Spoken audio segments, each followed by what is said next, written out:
how to invest in property in a proper way. First, you buy a principal place of residence or where the place to live in if you can afford in the area. If not, there are other strategies where you can go buy your investment property first, rather than waiting to build up your um, deposit for your home. You can invest and get the profit out and then put in for your home.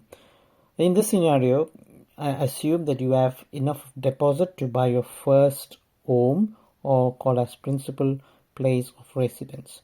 Now, generally, people repay it for 10 to 20 years, or if your income is good, you might finish it off in 8 to 10 years. That is good. And then only then people try to invest in property. But in a smarter way, what you can do is, if this principal place of residence that you've bought has grown up in value, you have now built a equity.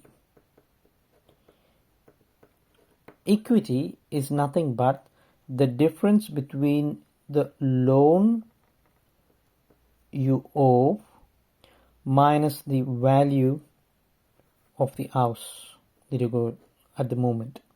So now, for example, if the loan amount is 600,000 and your house is now worth 900,000, you've built equity of 300,000 on that home.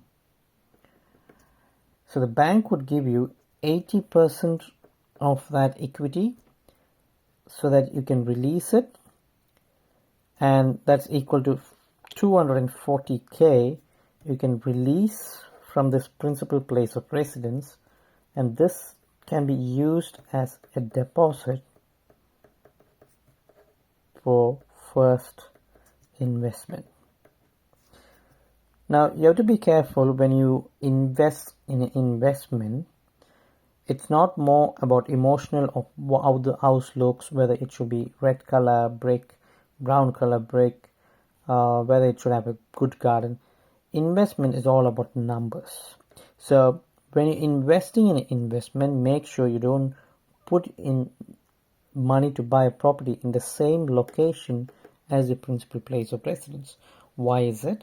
Because every property and suburb have got a property cycle, and have got a different property markets. So if you put all your eggs in one basket, then when the property cycle trends down, your property price also is going to go down in your investment and in your principal place of residence. So you have two laws happening at the same time. So it's always best to go to some other suburb or in some other state to invest in your first investment.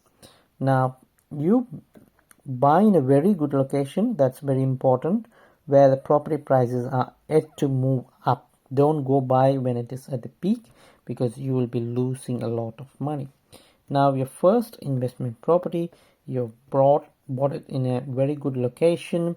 You bought it for 500,000, and now in 1 or 2 years, your property price has now gone up to 650k, and you're getting a very decent rent of probably 700k by then, 700 per week.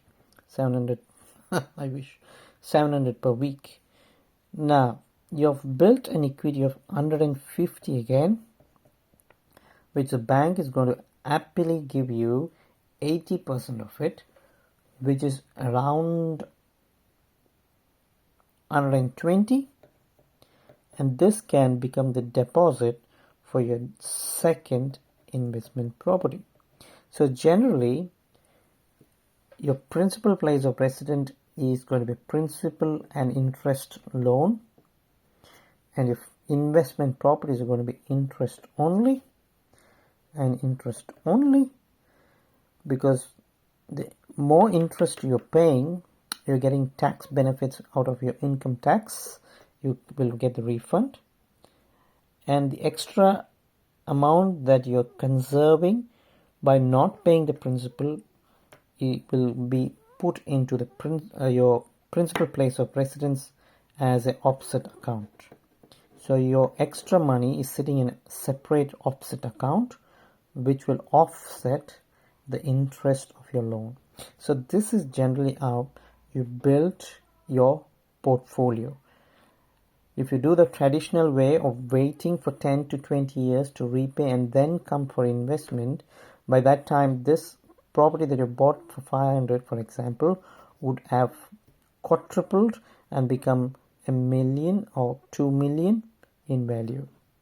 So when you come back in 10 years to buy the same property, you may not be able to buy because your market is moved forward.